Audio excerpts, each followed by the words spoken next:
I interviewed a family friend whose grandfather, Reuben Gross, came to the United States sometime around 1900.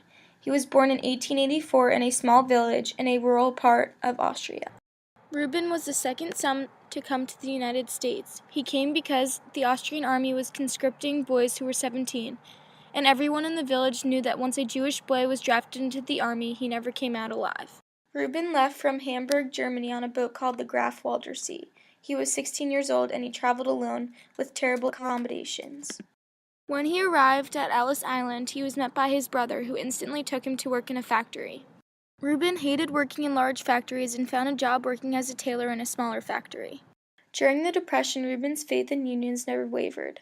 He thought that capitalism caused a dividing line in society that couldn't be crossed unless unions could protect workers. Unfortunately, the Depression was not a time when unions were powerful, especially his small union. Everyone suffered during the Depression, and no one was particularly concerned about factory workers or immigrants. The wages of factory workers didn't begin to cover the cost of living, and few people even had steady jobs. Reuben decided the answer to poverty lay in unions. He became a big supporter of the unions with other tailors. Reuben decided the unions were the answer to the poor man's problems, and he was very active in a union that was trying to protect tailors who worked in factories. However, the union did not become powerful and was not effective at protecting its members. This outcome may have come because its members were mostly immigrants who didn't speak English properly, or because the Depression hit during the time the unions were organized. Whatever the reason, wages didn't go up. In fact, they either went down or workers were let go during slow times. During the Depression, Reuben's faith in unions never wavered. He thought that capitalism caused a dividing line in society that couldn't be crossed unless unions could protect workers. Unfortunately, the Depression was not a time when unions were powerful, especially his small union. Everyone suffered during the Depression, and no one was particularly concerned about the workers or immigrants. Reuben saw the terrible wages of factory workers and the dreadful conditions of immigrants and compared that to the other people who had money. He believed it was too large a disparity and that the entire economic system had to be changed. However, Reuben lacked any political clout, and his beliefs remained beliefs. He didn't act on them.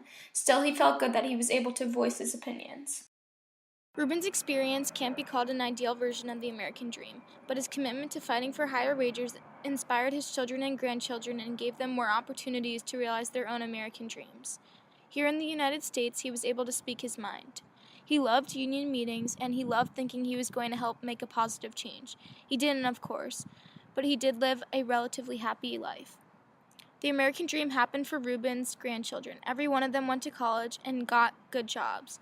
Life had been good for Reuben's offspring, a lot better than if he had stayed in Austria.